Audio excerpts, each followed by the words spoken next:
We now proceed to House Bill number 4312, an act renationalizing the Romblon Provincial Hospital located in the municipality of Ojongan, province of Romblon, placing the direct supervision and control of the Department of Health and providing funds therefore by Honorable Elandro Jesus Madrona. Honorable Madrona is now recognized.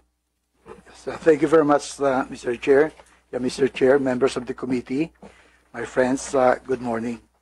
For purposes of shortening the, how do you call this, the introduction, may I move that my explanatory note for House Bill number 4312 to be considered as my sponsorship speech.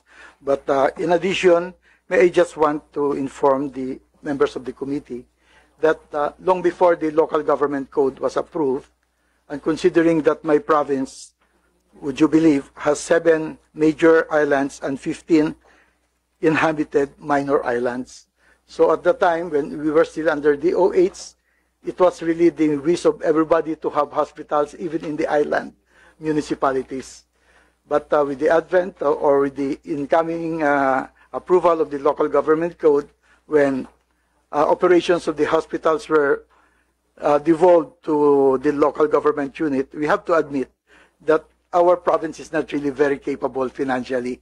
So it's really very hard for us to have, with 8 operating hospitals, 2 level 1 and 6 infirmary, it was so hard for us to really give a very, very effective, how do you call that, service to our patients.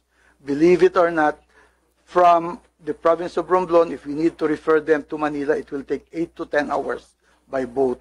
So most oftentimes, especially during bad weather, you could imagine what's happening, no?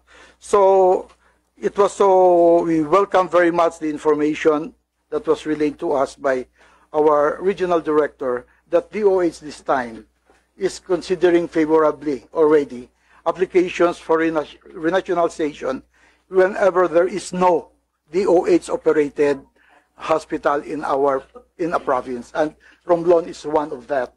And of course, that is duly stipulated in our resolution, and also the willingness of our provincial government to donate the current Romblon Provincial Hospital with all its amenities to the DOH for it to take over.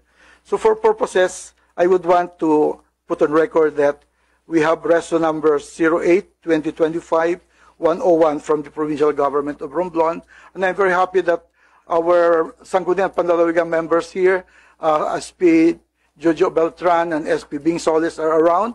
They were the ones who approved that. We have also the League of Municipalities of Romblon Resolution 03-2025 to 2028 supporting our request. And I would want to thank the local government of Looc with Reso 030-2025 represented by Mayor Lisette Arboleda here, who favorably requested to, and Magdiwang Reso 025-148. We have incidentally to our OIC Chief of Hospital, Dr. Christian John Ke. Thank you very much for his presence. So with that, this representation, Mr. Chair, dear members of the committee, is earnestly requesting your favorable consideration to give our people of Romblon. My dear former President, Madam Gloria, is very aware of the situation of my province. And I hope that you could consider our request favorably. Thank you very much. Thank you, Honorable Madrona. We now recognize Dr. Christian Ke, the officer in charge, the Chief of Hospital. Dr. Ke. Good morning, Mr. Chair, and to the distinguished Committee of Health. Sir, I am Dr. Christian Ke, the OIC, Chief of Hospital of the Romblon Provincial Hospital. It is true that we are a 75-bed capacity hospital but serving 100 and more patients at one time.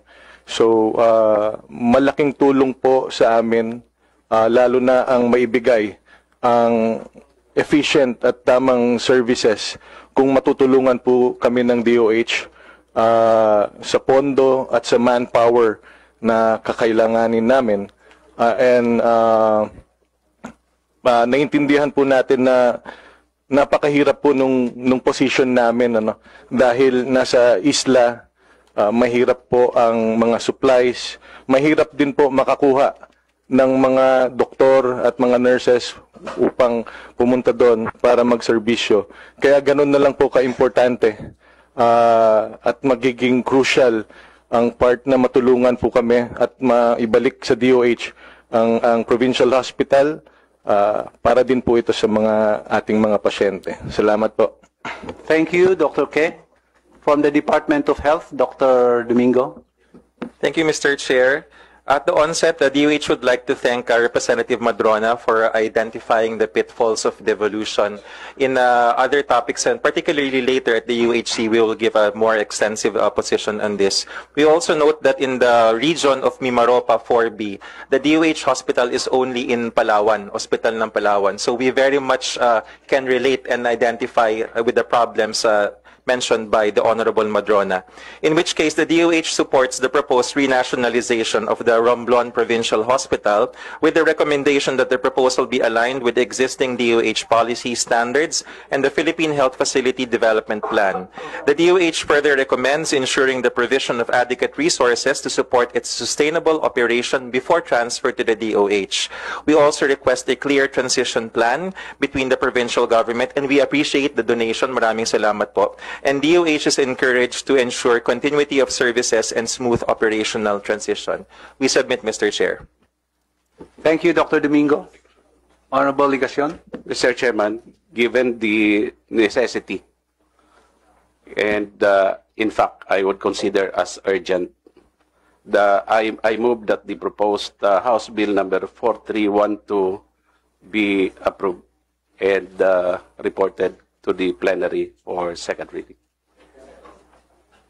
There is a duly seconded motion that House Bill number 4312 be approved. Do I hear any objection? Hearing none, House Bill number 4312 is now approved. Congratulations. Yes, Mr. Chair. Yes, Honorable. On behalf of of our constituents in the province of Romblon, we thank this committee very, very much. Thank you very much. Thank you, Honorable Madrona. I do understand, coming from the island province of Batanes, I understand the predicament of an island province.